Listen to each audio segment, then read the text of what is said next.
અંકલેશ્વરની Shri Thakorbhai Patel arts and commerce college દ્વારા સ્વર્ગસ્થ શાંતાબેન ઠાકોરભાઈ પટેલનું વાર્ષિક ઉત્સવ અને ઇનામ વિતરણ સમારોહનું આયોજન કરવામાં આવ્યું. આ સમારોહમાં એડમિનિસ્ટ્રેટર ચિરાગ શાહ, કો એડમિનિસ્ટ્રેટર બલવંતસિંહ પટેલ, કિંજલબેન શાહ અને હિરલબેન બલવંતસિંહ પટેલ ઉપસ્થિત રહ્યા હતા. કોલેજના Acharya doctor G.K. Nanda, E.N. Jinwala હાઈસ્કૂલના Acharya ઈશ્વર પરમાર અને MTM ગર્લ્સ સ્કૂલના આચાર્ય નયનાબેન રાણા પણ આ પ્રસંગે હાજર રહ્યા હતા. કાર્યક્રમ દરમિયાન રાષ્ટ્રીય, યુનિવર્સિટી અને કોલેજ કક્ષાએ શૈક્ષણિક તેમજ શિક્ષણેતર ક્ષેત્રે ઉત્કૃષ્ટ સિદ્ધિઓ મેળવનાર વિદ્યાર્થીઓને મહાનુભાવોના હસ્તે ઇનામ આપી પ્રોત્સાહિત કરવામાં આવ્યા હતા.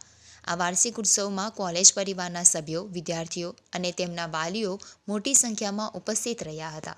આજે Shri Thakorbhai Patel arts and college કોમર્સનો ચોથો એન્યુઅલ પ્રોગ્રામમાં આજે ખૂબ જ લાગણીની અનુભવાય છે. આજે એડમિનિસ્ટ્રેટર તરીકે હું ચિરાગભાઈ શાહ અને કો એડમિનિસ્ટ્રેટર તરીકે મારા મિત્ર શ્રી બલવંતસિંહ પટેલ અહીંયા હાજર છે. અમને ખૂબ જ લાગણીનું અને પ્રાઉડની ફિલિંગ આવે છે કે આજે આ કોલેજમાંથી ફક્ત તાલુકા લેવલ પર નહીં પણ ડિસ્ટ્રિક્ટ લેવલ પર, સ્ટેટ લેવલ પર અને રાષ્ટ્રીય લેવલ પર બી અહીંયાથી અમારા છોકરાઓ, વિદ્યાર્થીઓ ત્યાં ભાગ લે છે. અને ખૂબ જ સરાહનીય વસ્તુ એક એવી છે કે આ વર્ષના 26મી જાન્યુઆરીના દિલ્હી લાલગેટના જે પરેડ હતો એમાંથી અમારા કોલેજમાંથી એક વિદ્યાર્થી અનુજભાઈ એ ત્યાં આપણે રાષ્ટ્રપતિની સમક્ષ પરેડમાં એમણે ભાગ લીધો. તો એ ખૂબ જ લાગણીની અનુભવાય છે અને અંકલેશ્વર તાલુકા માટે એ ખૂબ જ પ્રશંસનીય વસ્તુ છે.